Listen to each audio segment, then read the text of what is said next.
योभन्दा अगाडिको क्लासेसमा हामीहरूले बोन्ड भ्यालुएसनको बेसिक कन्सेप्ट, बोन्ड भ्यालुएसनसँग जोडिएका फर्मुलाको साथसाथै बोन्ड भ्यालुएसनबाट फाइनल एक्जाममा सोधिएका केही 2 मार्क्सका सर्ट न्युमेरिकल प्रोब्लमहरूलाई सल्भ गर्न सिकेका थियौँ भने आजको क्लासेसमा फेरि एकपटक हामीहरू यही च्याप्टर यानि कि बोन्ड भ्यालुएसनबाटै फाइनल एक्जाममा सोधिएका अतिरिक्त 10 मार्क्सका लङ न्युमेरिकल प्रोब्लमलाई सल्भ गरेर यो च्याप्टरलाई अझ विस्तृत रूपमा बुझ्ने कोसिस गर्नेछौँ। जसअन्तर्गत आजको क्लासेसमा हामीहरू सुरुमा नि यो बोन्ड भ्यालुएसनबाट 2078 क्वेसन नम्बर 14 मा सोधिएको प्रोब्लमको बारेमा छलफल गर्नेछौँ ल। यो प्रोब्लम पनि त्यस्तो गाह्रो केही दिएको छैन, सजिलो प्रोब्लम छ र तर यो प्रोब्लममा हामीहरूलाई बुझ्नका लागि अलिकति धेरै कुरा मिल्छ ल। धेरै कुरा हामीहरू यो प्रोब्लमबाट बुझ्छौँ। क्वेसनमा के भनेको छ भने consider a bond selling at its par value of rupees 1000 with 3 year to maturity and a 7% coupon rate with an annual interest payment भनेर हामीलाई एउटा सर्ट इन्फर्मेसन दिएको छ बोन्डसित रिलेटेड, जसमा के भनेको रहेछ भने कन्सिडर अ बोन्ड, हामीहरू बोन्डको बारेमा विचार गर्दैछौँ अरे, कन्सिडर गर्दैछौँ अरे, सेलिङ एट इट्स पार भ्याल्यु, त्यो बोन्ड चाहिँ आफ्नो पार भ्यालुमा बिक्री भइराखेको रहेछ। बोन्डको पार भ्यालु अथवा बोन्डको फेस भ्यालु भनेको त 1000 रुपैयाँ हो नि त। हामीहरू त्यस्तो बोन्डको बारेमा विचार गर्दैछौँ अरे जुन चाहिँ selling at its par value of rupees 1000 भन्दैछ क्या। हामीहरू त्यस्तो बोन्डको बारेमा विचार गर्दैछौँ जुन चाहिँ आफ्नो फेस भ्यालुमा बिक्री भइराखेको छ, आफ्नो पार भ्यालुमा बिक्री भइराखेको छ भनेर क्वेसनले हामीहरूलाई भन्दैछ। र हामीले के विचार गर्नुपर्छ भने नि यदि क्वेसनले हामीहरूलाई बोन्ड सेलिङ एट पार अथवा bond selling at its face value भनेको छ भने नि कुनै पनि बोन्ड आफ्नो पार भ्यालु अथवा फेस भ्यालुमा बिक्री वितरण भइराखेको छ भने त्यो बोन्डको नि कुपन इन्ट्रेस्ट रेट जति छ त्यसको येल्ड टु म्याच्युरिटी पनि त्यति नै हुन्छ ल। यो एउटा कुरा हामीले बुझ्नुपर्ने हुन्छ। यदि हामीले यो भन्दा अघिल्लो क्लासमा के भनेर डिस्कस गरेका थियौँ भने कुनै पनि बोन्डको कुपन इन्ट्रेस्ट रेट अथवा फेस रेट भन्यो भने त्यसलाई आईले डिनोट गरिन्छ। अनि market rate of return, desire rate of return, investor rate of return हैन, investor require rate of return भन्यो भने त्यसलाई वाइटिएम अथवा केडीले डिनोट गरिन्छ भनेर भनेका थियौँ नि। यदि कुनै पनि बोन्ड आफ्नो पार भ्यालु अथवा फेस भ्यालुमा बिक्री हुँदैछ भने यो यसको कुपन इन्ट्रेस्ट रेट अथवा फेस रेट अथवा इन्ट्रेस्ट रेट नि वाइटिएम सित बराबर हुन्छ क्या। कुपन इन्ट्रेस्ट रेट जति छ त्यसको येल्ड टु म्याच्युरिटी पनि के हुन्छ त्यति नै हुन्छ भनेर हामीले बुझ्नुपर्ने हुन्छ ल। अझै पढ्दै जाउँ यो क्वेसनलाई। के भनेको छ भने अझै एकचोटि मैले पढेँ ल। कन्सिडर अ बोन्ड, हामीहरू त्यस्तो बोन्डको बारेमा विचार गर्दैछौँ अरे selling at its par value of rupees 1000, यो चाहिँ आफ्नो पार भ्यालु यानि कि फेस भ्यालु यानि कि 1000 रुपैयाँमा बिक्री वितरण भइराखेको छ अरे विथ 3 इयर टु म्याच्युरिटी भनेको यसको म्याच्युरिटी पिरियड हामीले यो बोन्डमा लगानी गर्यौँ भने यसको म्याच्युरिटी पिरियड चाहिँ 3 वर्षमा सकिन्छ अरे। एन्ड 7% कुपन रेट भन्दैछ। कुपन रेट भनेको इन्ट्रेस्ट रेट। अब हामीले अघि के भनेका थियौँ भने यदि बोन्ड आफ्नो पार भ्यालुमा बिक्री वितरण भइराखेको छ अथवा फेस भ्यालुमा बिक्री वितरण भइराखेको छ भने यसको कुपन रेटै वाइटिएम हुन्छ भनेका थियौँ नि। यहाँ अरू वाइटिएम हामीलाई दिएको हुँदैन क्या यस्तो खालको क्वेसनमा। यो कुपन इन्ट्रेस्ट रेट जति हुन्छ त्यसैलाई नै हामीले वाइटिएम मान्नुपर्ने हुन्छ ल। एनुअल इन्ट्रेस्ट पेमेन्ट भनेको छ ल 7% coupon rate with annual interest payment भनेको छ र यो ब्याज चाहिँ वार्षिक रूपमा भुक्तानी गर्छ भनेर हामीलाई यो इन्फर्मेसन सर्ट इन्फर्मेसन क्वेसनमा दिएको छ। र यसलाई हामीहरू सुरुमा अलिकति गिभन तान्दिन्छौँ ल। सुरुमा गिभन भनेर लेखिदिन्छौँ। गिभनमा हामीलाई दिएको रहेछ कुनै बोन्डको पार भ्यालु अथवा फेस भ्यालु भनेर दिएको छ ल। फेस भ्यालु भनेको एम हो नि त। फेस भ्यालु दिएको रहेछ रुपिज 1000 भनेर हामीले लेख्यौँ होइन। अनि विथ 3 इयर टु म्याच्युरिटी भनेको छ म्याच्युरिटी पिरियड भनेर लेखिदिने। म्याच्युरिटी पिरियड भनेको म्याच्योर्ड हुन लाग्ने समय भनेको कति वर्ष रहेछ 3 इयर रहेछ, 3 वर्ष रहेछ। म्याच्युरिटी एन्ड 7% कुपन रेट भनेको छ। कुपन रेट भनेकै इन्ट्रेस्ट रेट हो। कुपन रेट भनेको आई कति दिएको रहेछ 7% दिएको रहेछ होइन। यहाँ ध्यान दिउँ। अनि यहाँ हेर्नु भाइ consider a bond selling at its par value. Selling at its par value भनेको यो सेलिङ चाहिँ यो बोन्ड चाहिँ बिक्री हुँदैछ यसको पार भ्यालुमा भन्दैछ क्या। त्यही भएर सेलिङ प्राइस अफ बोन्ड भनेर लेखिदिने ल। सेलिङ प्राइस अफ बोन्ड भनेर पनि कति लेखिदिने इक्वल टु पार भ्यालु अथवा रुपिज 1000 भयो ल। यसको फेस भ्यालु अथवा पार भ्यालु जति छ नि त्यतिमै यो के भइराखेको रहेछ बिक्री वितरण भइराखेको रहेछ होइन। विथ एनुअल इन्ट्रेस्ट पेमेन्ट भनेको छ। अब यो जुन कुपन रेट हो नि ब्याज दर हो नि 7%। जहिले पनि ब्याजको गणना भनेको नि फेस भ्यालुबाट हुन्छ। त्यही भएर यहाँनिर हामीहरू लेखिदिन्छौँ यसको एनुअल इन्ट्रेस्ट भनेर लेखिदिन्छौँ क्या। एनुअल इन्ट्रेस्टलाई ठुलो आईले डिनोट गरिन्छ। यो ब्याज भनेको चाहिँ 7% अफ 1000 रहेछ। 1000 को 7% भनेको ब्याज कति रुपियाँ रहेछ 70 रुपियाँ रहेछ। र हामीलाई यो क्वेसनमा नि ए नम्बरमा what is the yield to maturity on this bond भन्दैछ। यो बोन्डको येल्ड टु म्याच्युरिटी कति हो भनेर सोधिराखेको छ। अब हामीले नि के विचार गर्नुपर्छ भने अघि नै भन्यौँ नि हामीले बोन्ड चाहिँ सेलिङ एट इट्स पार भ्यालुमा बिक्री भइरहेको छ भने कुपन इन्ट्रेस्ट रेट जति छ yield to maturity पनि त्यति नै हुन्छ। हामीले फर्दर त्यो फर्मुला एप्लाई गरेर फेरि yield to maturity निकाल्नु पर्दैन ल। यो क्वेशनमा yield to maturity कति हुने रहेछ, त्यही 7% हुने रहेछ, इक्वल टु कुपन रेट हुने रहेछ। नत्र भने हामीले yield to maturity निकाल्ने तरिका नि यो बोन्ड भ्यालुएसनको पार्ट 1 क्लासेसमा के भनेर डिस्कस गरेका थियौँ भने yield to maturity निकाल्नका लागि यदि कुनै बोन्डको म्याच्युरिटी पिरियड अनि कुपन रेट दिएको छ भने म्याच्युरिटी पिरियड र कुपन रेट दिएको बेलामा नि yield to maturity निकाल्नका लागि सबैभन्दा सुरुमा एप्रोक्सिमेट yield to maturity निकालिन्थ्यो। एप्रोक्सिमेट yield to maturity निकालिसकेपछि एक्चुअल yield to maturity निकालिन्थ्यो क्या। तर अहिले यहाँ त्यो केही गरिराख्नु परेन। यो बोन्ड चाहिँ सेलिङ इट्स पार भ्यालुमा बिक्री वितरण भइरहेको छ भने के हुने रहेछ, कुपन इन्ट्रेस्ट रेटै के हुने रहेछ, yield to maturity हुने रहेछ। र हामीहरू यहाँनिर सर्ट नोट लेखिदिन्छौँ अनि yield to maturity त्यही 7% हो भनेर भनिदिन्छौँ ल। ए नम्बरको एन्सरमा हामीले के लेख्छौँ भने the bond is selling at its par value, the bond is selling at its par value so the coupon interest rate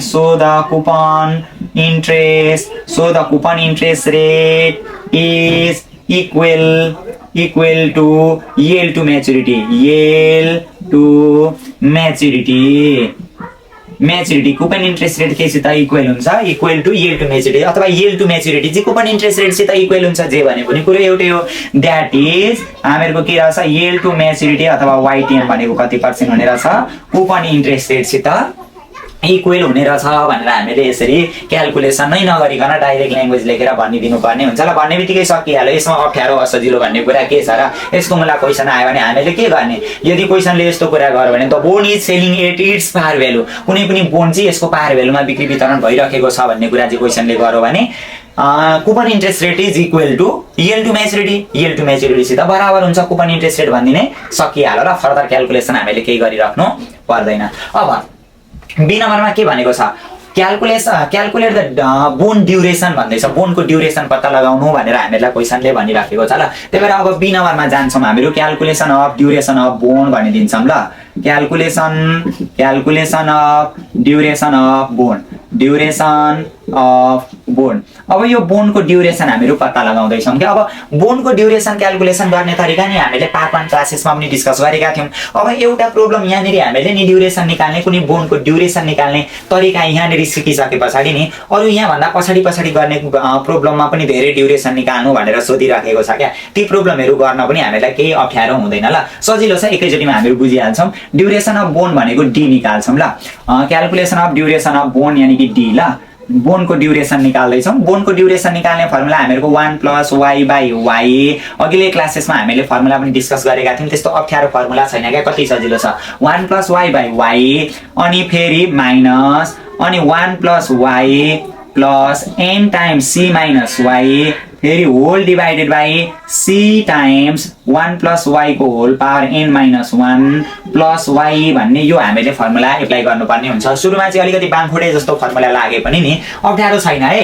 1 + y/y यो 1 + y तीन ठाउँमा आइराखेको छ क्या। 1 + y 1 + y 1 + y कति सजिलो, एउटै कुरा तीन ठाउँमा आइराखेको छ, रिपिट भएको भइछ भने यसलाई अप्ठ्यारो भन्न कहाँ पाइयो त।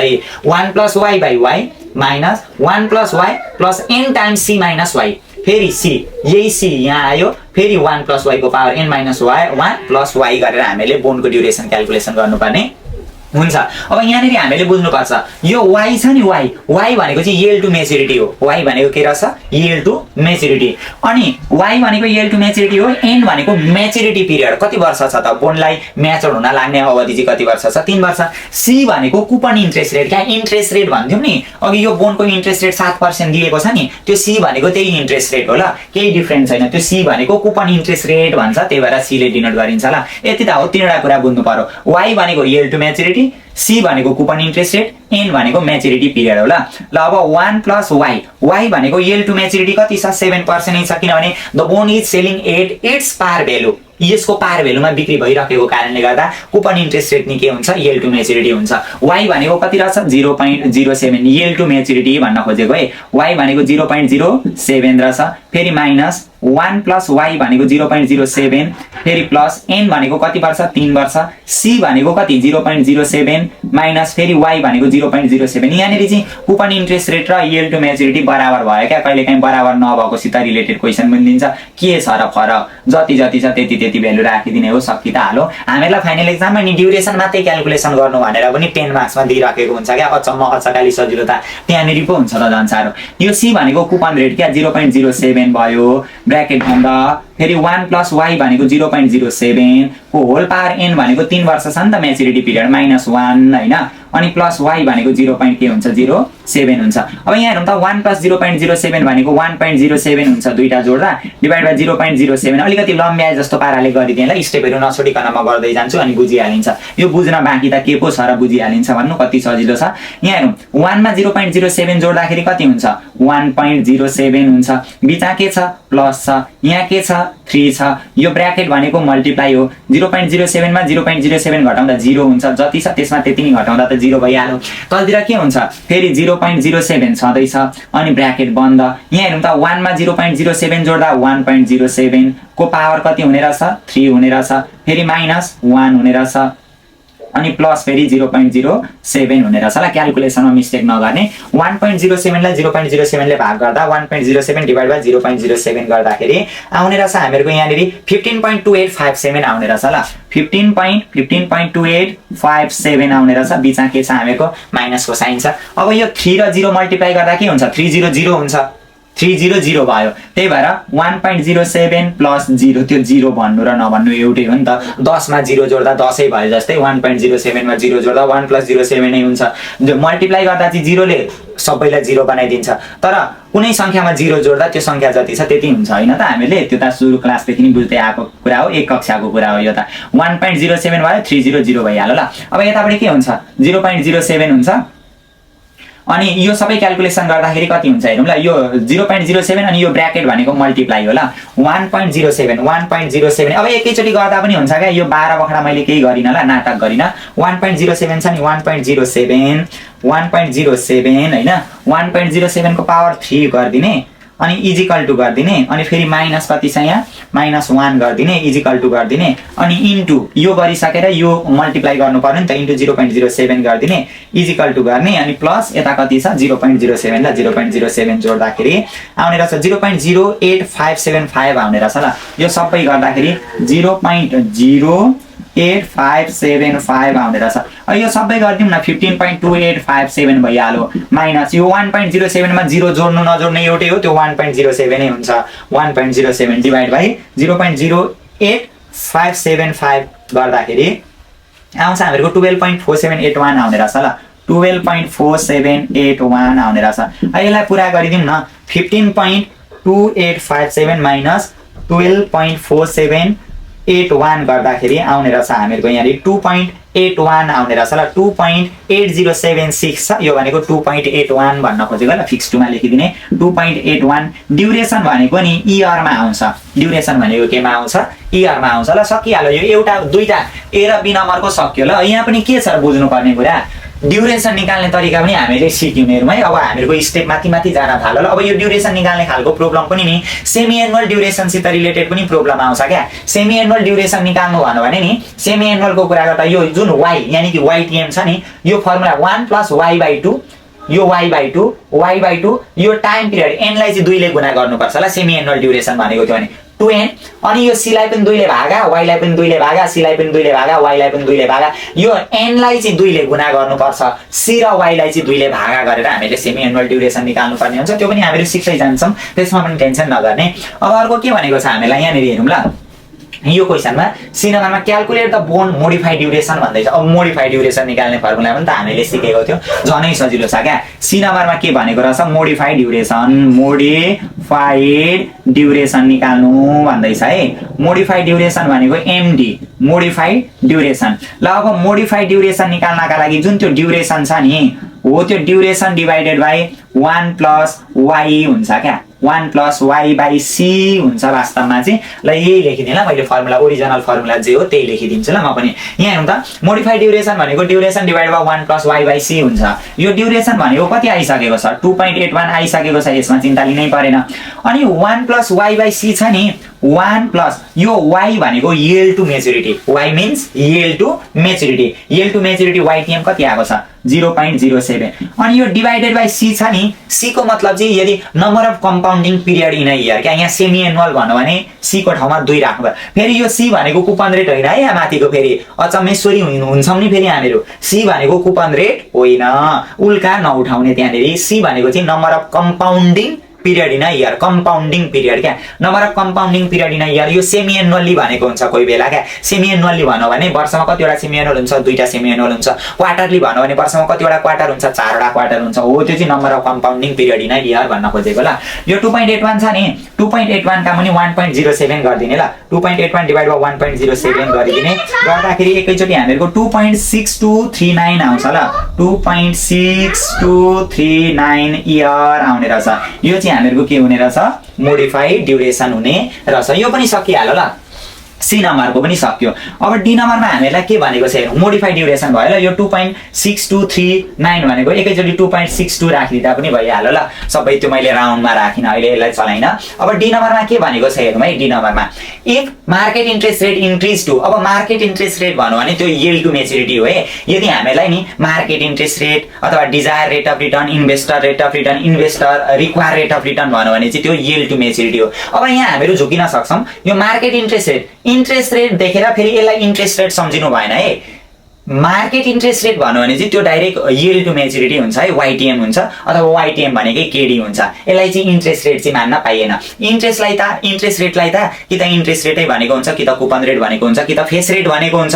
त्यो interest rate, coupon rate, face rate भन्यो भने इन्ट्रेस्ट रेट भयो। अरु जेसुकै भने पनि यसरी मार्केट इन्ट्रेस्ट रेट भने पनि, मार्केट रेट अफ रिटर्न भने पनि, इन्भेस्टर रेट अफ रिटर्न भने पनि, रिक्वायर रेट अफ रिटर्न भने पनि, डिजायर रेट अफ रिटर्न भने पनि त्यो यील्ड टु मेच्युरिटी हुन्छ। क्वेशनले के भन्यो, इफ मार्केट इन्ट्रेस्ट रेट यानी कि YTM yield to maturity increase to 7.5%। अघि हामीहरुको यील्ड टु मेच्युरिटी कति थियो 7% थियो। अघि हामीहरुको यील्ड टु मेच्युरिटी 7% थियो। अहिले चाहिँ इन्क्रिज भयो अरे, इन्क्रिज भएर 7.5% पुग्यो अरे। 7% बाट बढेर 7.5% पुगेछ भने what is the percentage, what is the percentage price change, what is the percentage price change on this bond. यो बोनको नि पर्सेन्टेज प्राइस चेन्ज कति हुन्छ, percentage changes in price of bond क्या, percentage changes in price of bond. यो बोनको कति प्रतिशत चाहिँ प्राइस चेन्ज भयो त्यो निकाल्नु पर्ने हुन्छ ल।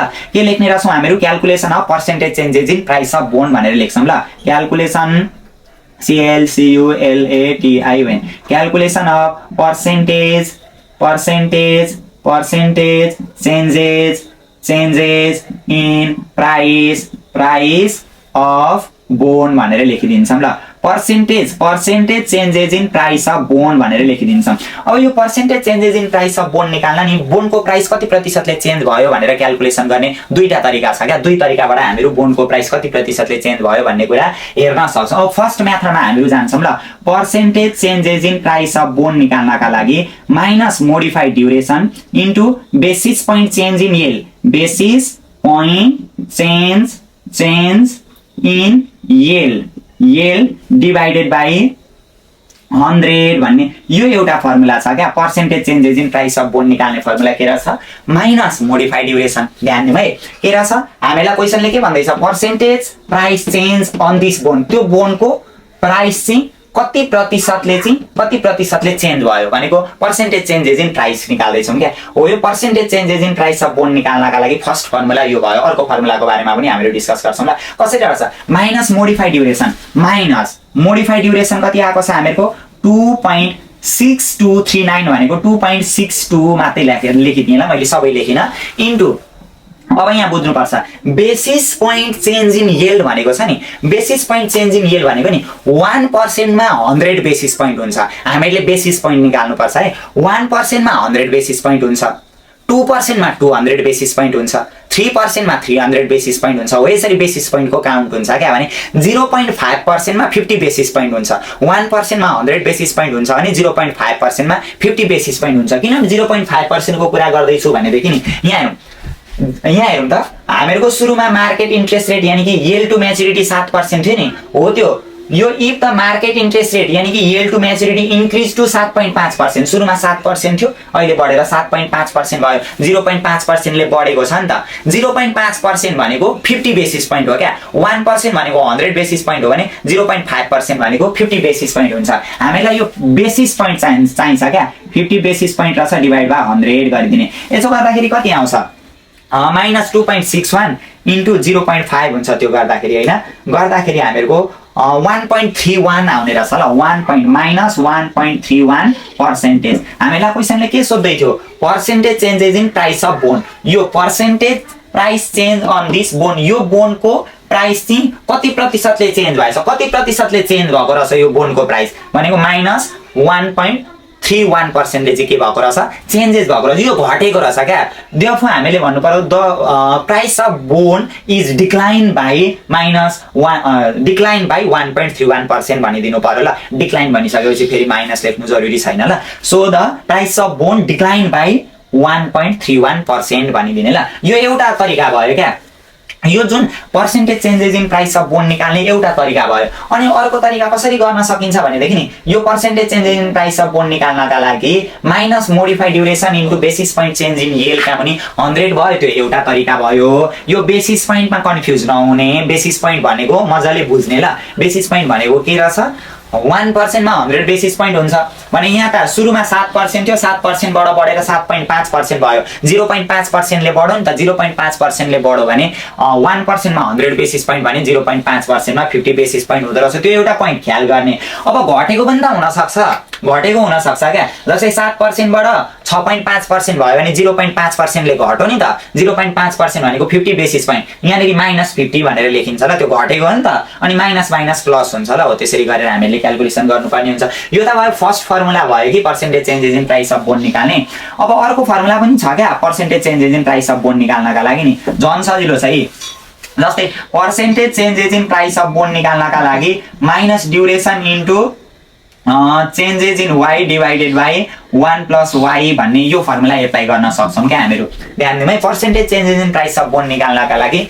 अर्को फर्मुला यो छ अघिको फर्मुला चाहिँ के थियो percentage changes in price of bond भनेको minus modified duration into basis point change in yield का पनि 100 यहाँ चाहिँ बेसिस पोइन्टबाट हेरेका थियौं यहाँ मोडिफाइड ड्युरेसन आएको थियो भने यहाँ चाहिँ ड्युरेसन मात्रै आउँछ फरक हेरौँ यहाँ मोडिफाइड ड्युरेसन लेखिन्छ भने यहाँ चाहिँ के लेखिन्छ ड्युरेसन मात्रै ड्युरेसन चाहिँ कति हो त यो 2.81 ड्युरेसन भनेको हामीहरुको आएको छ नि यो 2.81 त्यही भएर यो माइनसको माइनस भइहाल्यो 2.81 अनि यहाँनेरि इन्टु चेन्जेस इन y भनेको yield to maturity कतिले चेन्जेस भएको छ yield to maturity सुरुमा 7 थियो भरे 7.5 यहाँ बेसिस पोइन्ट होइन है अघि मात्रै बेसिस पोइन्ट निकालेको थियो 0.5% मा 50 बेसिस पोइन्ट हुन्छ भनेको थियो नि तर यहाँनेरि बेसिस पोइन्ट निकाल्नु पर्ने होइन हामीहरुले बेसिस पोइन्ट भनेको छ त फर्मुलामा छैन नि त चेन्जेस इन y चाहिँ कति प्रतिशतले चेन्ज भयो त्यो मात्रै क्याल्कुलेसन गर्नुपर्ने हो सुरुमा 7% थियो 7% बाट बढेर 7.5% भयो भने 0.05% ले बढेको रहेछ नि त 0.5% ले बढेको रहेछ नि त 0.5 भनेको नि त्यो पर्सेन्टलाई हटाउँदा 0.005 हुन्छ हैन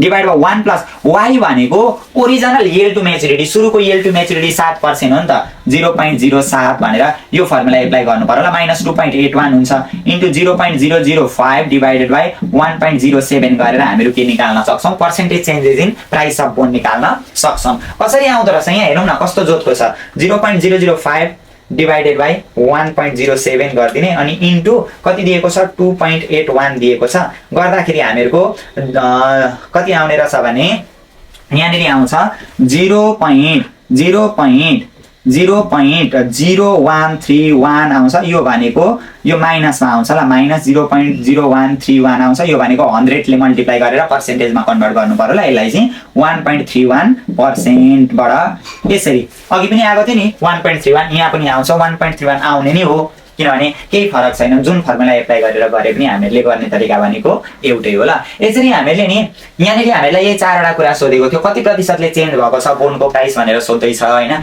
यसरी बोन्डको प्राइस चेन्ज कति प्रतिशत भएको छ भनेर निकाल्नका लागि यो फर्मुला आयो मोडिफाइड ड्युरेसन पनि निकाल्न सिक्यौं ड्युरेसन पनि निकाल्न सिक्यौं अब सेमी एनुअल ड्युरेसन निकाल्नु भनेर पनि प्रब्लम आउँछ त्यस्तो खालको प्रब्लमलाई पनि गर्छौं हामीहरु अनि सेमी एनुअल ड्युरेसन निकालिसकेपछि त्यसलाई एनुअलमा कन्भर्ट गर्नुपर्ने हुन्छ त्यो पनि हामीहरु सिक्दै जान्छौं र साथसाथै योभन्दा अतिरिक्त एक्स्ट्रा खालका प्रोब्लम पनि हामीहरू योभन्दा पछिल्लो क्लासमा छलफल गर्नेछौँ।